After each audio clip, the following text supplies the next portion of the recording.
Barry McCockner with the video. Weird name, but we'll take it.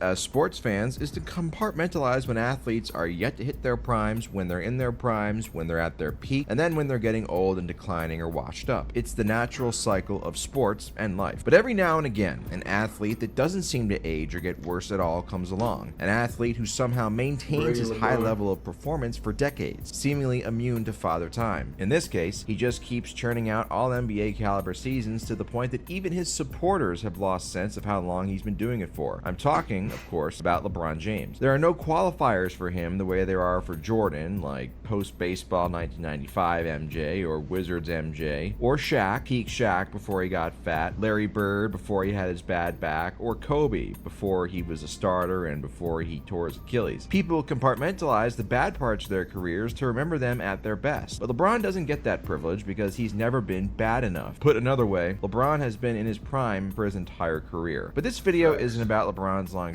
or production, it's about how such an unprecedented combination of longevity and production has him produced more than 4 championships in 21 seasons. Now, 4 rings and 4 finals MVPs is nothing to sneeze at, of course, but we're talking about a player who is supposed to be the GOAT, and the GOAT convo always comes back to rings, particularly against his greatest adversary, Michael Jordan. We all know the GOAT debate is Michael Jordan versus LeBron. Well, you played 20 seasons and you're top 2 of all time, but you played for 21 seasons, you only got 4 rings. If Jordan was playing this era now, he would easily get he'd probably get the same amount, but I'd say like 4 or 5. But Michael Jordan's like more of a scorer, but LeBron's more all around. Michael Jordan is the greatest player of all time, but LeBron, he is Michael Jordan is a good basketball player, and LeBron James is a good basketball player too, like talent wise. They're both good talent wise, but they're basically like kind of the same. But LeBron is kind of like better defensively on the front court, and MJ's better on the front court. And rightfully so, since they're in a tier by themselves. But this video is not to discredit Jordan, although I could do that too. It's to provide important context. Jordan's a GOAT. That explains why LeBron's ring count isn't larger. Yes, I might be biased, but I'm also right. Get ready, here are the top 5 reasons. Ray Allen saved LeBron. Kyrie saved LeBron. And AD saved LeBron.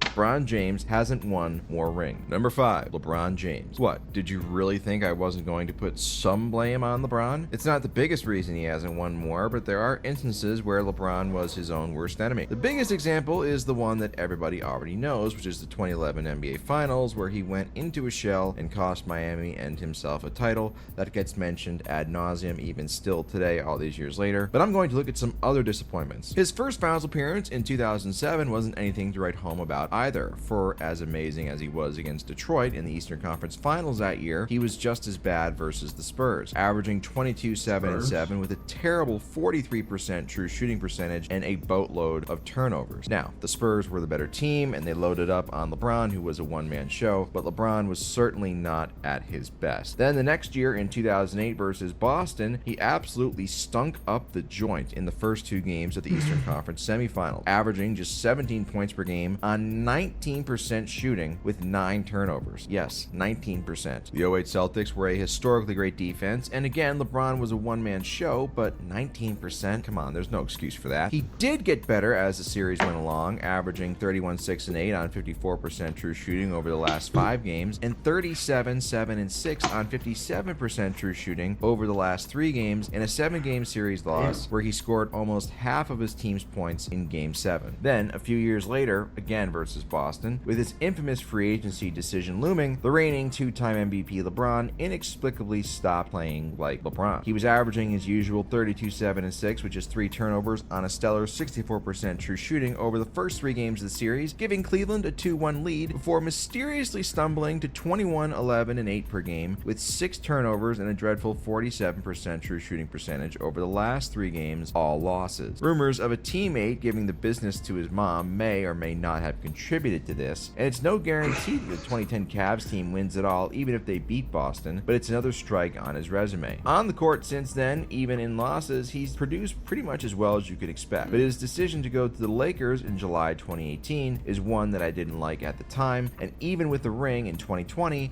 I still think it was a bad choice. The Lakers are a terrible organization living off of the past. They were literally the worst team in the NBA the previous 5 seasons before LeBron went there, and outside of 2020, his tenure has been wasted due to incompetence and bad luck. Not getting Ty Lue, letting Alex Caruso go, but the biggest sin, of course, was trading away some good role players who won a championship for Russell Westbrook. Then there's not trading for Kyrie in 2023 and having to settle for D'Angelo Russell. Jeannie Buss and Rob Pelinka have no fucking idea what they're doing, and I think had LeBron gone to another team in 2018, he could have more than just one ring over the last 6. If the Lakers had Alex Caruso, they probably would have had more rings than Alex Caruso. Alex Caruso and LeBron would have more rings if Caruso would have stood there. Instead, Caruso went to the Bulls, and then he went with Zach LaVine, DeMar DeRozan, and Nikola Vucevic. How you say his name? 6 years. But he made that choice, and it's his fault. Tough to feel too bad for him. Number 4, drafted Alex Caruso was a GOAT, by the way. Into a historically bad situation. If you get sick of hearing about how bad, obviously he's the #1 pick. They're a bad team. Fuck. LeBron's help was during his first tenure in Cleveland, well, suck it up because it's true. One thing about NBA history is that if you look at the all-time best players, and I'm talking about the top 5 or 10 best players ever, they usually acquire one or more great teammates to help them within the first 7 years of their career. Whether it's by draft or free agency, doesn't matter, they get the help there. I can confidently say that when compared to other top 5 to 10 all-time greats, LeBron had the least support for the first 7 years of his career. There was no Magic Johnson that fell into his lap like there was for Kareem in 1980, or a prime/peak Shaq like there was with Kobe in 97. In Shaq's case, he had Penny Hardaway, who was an all-NBA player multiple times, before Kobe became Kobe. Then you think about some dynamic duos that other stars benefited from, like Klay Thompson and Draymond Green for Steph Curry, or Kevin McHale and Robert Parrish for Larry Bird, Scottie Pippen and Horace Grant for Michael Jordan. Magic had Kareem and Worthy. Tim Duncan had an older David Robinson, who was still an all-NBA player to start out with, but then Tony Parker and Manu Ginobili eventually picked up the slack there. The only real challenger to LeBron's shit help is Hakeem, in my opinion, but he's not really in any GOAT conversations. LeBron is actually somewhat at fault here because he was so good so quickly that the Cavs didn't get any high draft picks to rebuild with, and the draft picks they did use during his first tenure there were, well, not good. Zydrunas Ilgauskas was a solid player and a 17.9 rebound type of guy at his peak, but he was horribly slow and vulnerable defensively. Either him or Zydrunas Ilgauskas is basically the watered down version of Jokic. That's what he's trying to say. or Mo Williams, an undersized shooting guard, that were the best the Cavs gave to LeBron from 2004 to 2010. The Cavs happened to be one of the best teams in the league during that same time span, making an NBA Finals, 2 conference finals, and 5 playoff appearances overall, but it's not a coincidence they became the worst team in the league the moment LeBron took his talents to Miami. Shaving 7 years off of a player's career isn't a small amount either, but that's what LeBron had to put up with. Number 3, injuries. Injuries are a part of sport, but they aren't something that one should ignore when trying to provide the full picture of an athlete's career. For the first 15 years of his career, LeBron was the pinnacle of durability, normally only missing games playoff rest. But even in this time, he was not immune from bad injury luck. Some might say he benefited from Derrick Rose's injuries, potentially sapping a Chicago dynasty in the 2010s, but that's just bullshit. LeBron and the Heat spanked the Bulls and the Rose asses at their best in 2011. For me, 2015 remains the most frustrating LeBron playoff run outside of 2011. It all began with Kevin Love's shoulder being murdered by Kelly Olynyk in the first round, but the death knell was in the finals, when Kyrie Irving's kneecap seemingly cracked in half out of nowhere at the end of Game 1. I mean, what the fuck? Seriously. I've talked endless times about Kyrie's injury costing LeBron the 2015 title, and it's for good reason. The 2015 Cavs went 53-29, an okay record, but from the time they started 19-20 to the beginning of Game 1 of the NBA Finals, they played in 57 games, and in those 57 games, they went 46-11. That's a 66 win pace. When you look at the 8 NBA Finals games, 6 and y'all see that losing streak? Wow. Well, 2, 3, 4. Hold on. 1, 2, 3, 4, 5. Fuck! 1, 2, 3, 4, 5. 1, 2, 3, 4, 5, 6. Hold on. Fuck. 1, 2, 3, 4, 5, 6, 7, 8, 9, 10. 11 game losing streak, bro. What the fuck? LeBron, what the fuck? Hold on, let me do this again. 1, 2, 3, 4, 5, 6, 7, 8, 9, 10, 11. Oh, 12. 12.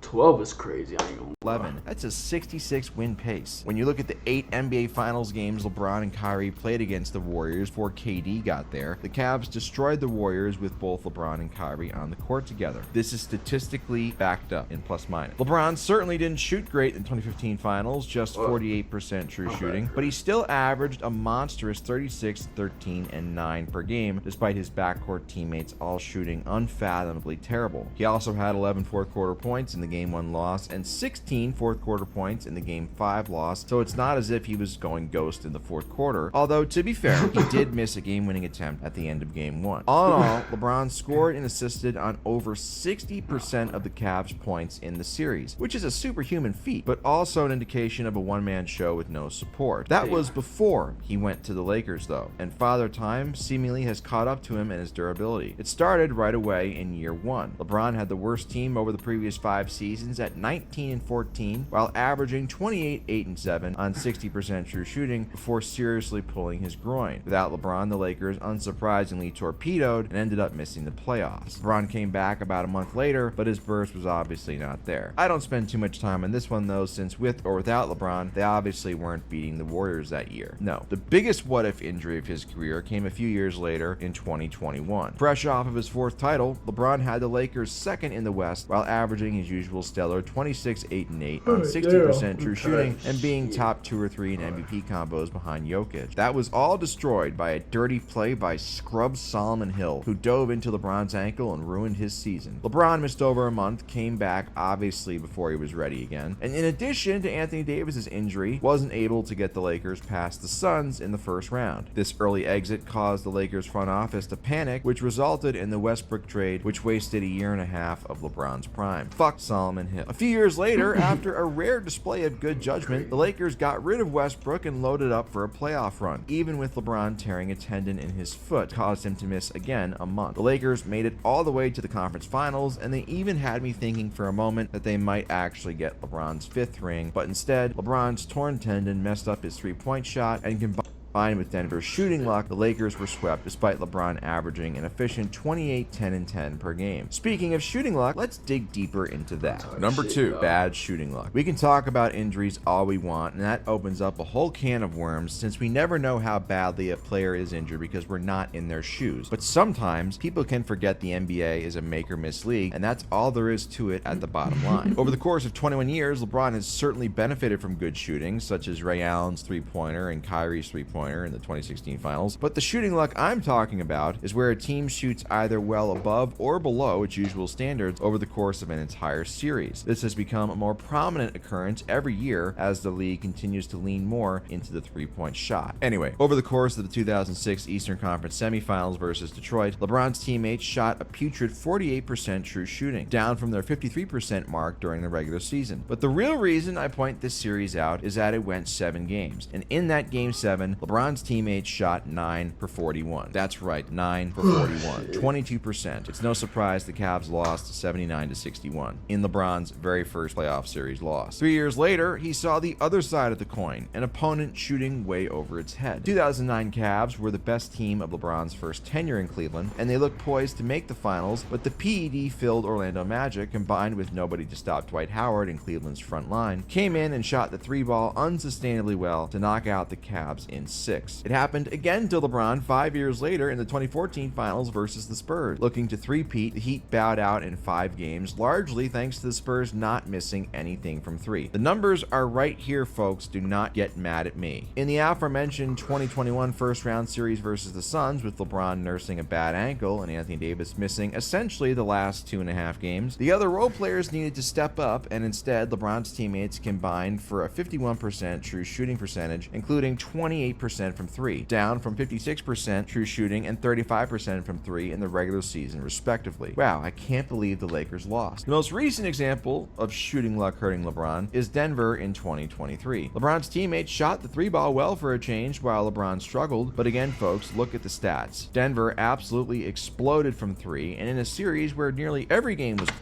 The Denver Nuggets own y'all, or LeBron specifically. Jokic owns LeBron. Facts.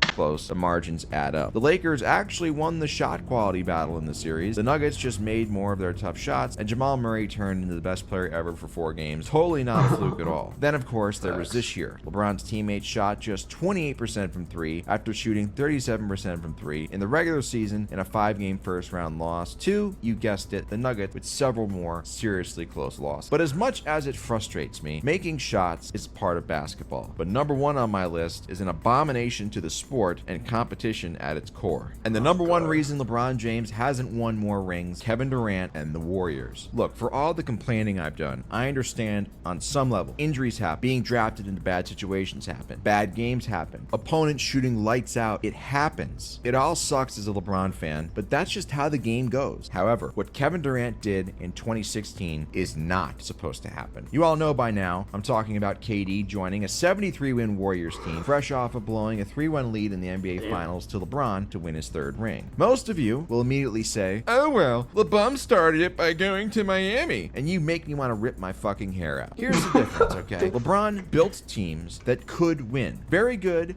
even great teams, but still beatable. If you're a horror movie fan, think about Friday the 13th and Jason Voorhees. In the first 4 films of the series, Jason Voorhees was a very strong and formidable killer, but he was still a human. He was beatable. Those are the teams that LeBron built. Durant, on the other hand, joined a built team that couldn't lose with him. Now think about the undead zombie Jason from the later Friday the 13th movies, where you couldn't kill him and nobody stood a chance. That was the KD Warriors. Miami hadn't won a playoff series in the previous 4 years when LeBron joined them, while the Warriors were 1 possession or 2 from 2 straight championships when KD joined. KD joining Golden State thanks in part to a fluke cap spike, and the Warriors core members like Steph Curry begging him to join ruined the... I don't remember Curry begged KD to join the Warriors, but Curry's the best point guard of all time.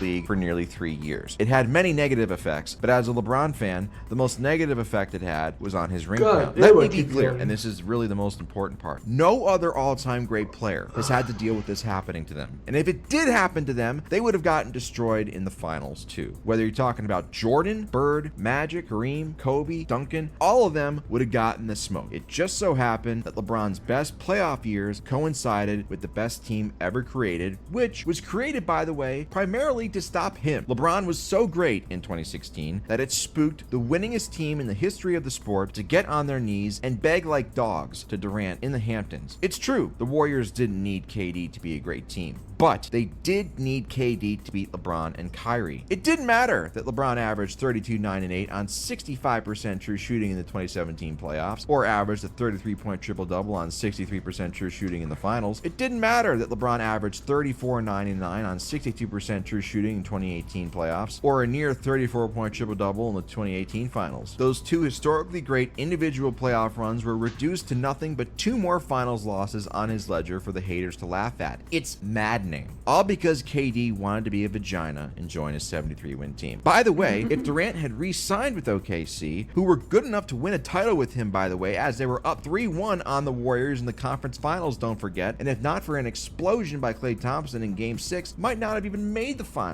Talking about Golden Game 6, Klay is one of the best players of all time. Yep, I said it. State. Are we sure they would have even made it back to the finals? Back then, not Klay Thompson now. Finals in 2017 and 2018 had Durant stayed in OKC? We don't know. There are so many alternative dimensions that would be better than what actually happened. As long as Golden State hangs their 2017 and 2018 banners up, I will continue to expose how fraudulent they are. On the GOAT topic, tell me, how many more rings does Michael Jordan have than LeBron again? Oh, that's right, 2. How many more times did LeBron have to face the KD Warriors in the finals than Michael Jordan had to? Oh, that's right, 2. Wow. 2 more rings makes a massive difference. Instead of being 4 and 6 in the finals, LeBron could easily be 6 and 4 in the finals, the same as Kareem, by the way. Only unlike Kareem, he'd have 6 finals MVPs instead of 2. People don't like to admit this since they hate LeBron and are happy that he lost those years, but it doesn't change the fact Jordan would still be the GOAT if LeBron went 6 and 4. Sorry, not sorry. Fact that I'm right. You can argue that LeBron's second stint in Cleveland from 2015 to 2018 is the best 4-year stretch any player has ever had in the playoffs, and he has just 1 ring to show for it thanks to Kyrie's injury and Kevin Durant. That, in the end, is why he still sits on 4 rings, and at the moment, it looks like he's going to finish there. As a LeBron fan who's old enough to remember the 2011... Bro, he really could have been that 1 or 2 because of Real and Kyrie saved him, but it is what it is, though. He got 4, so I'll give him that.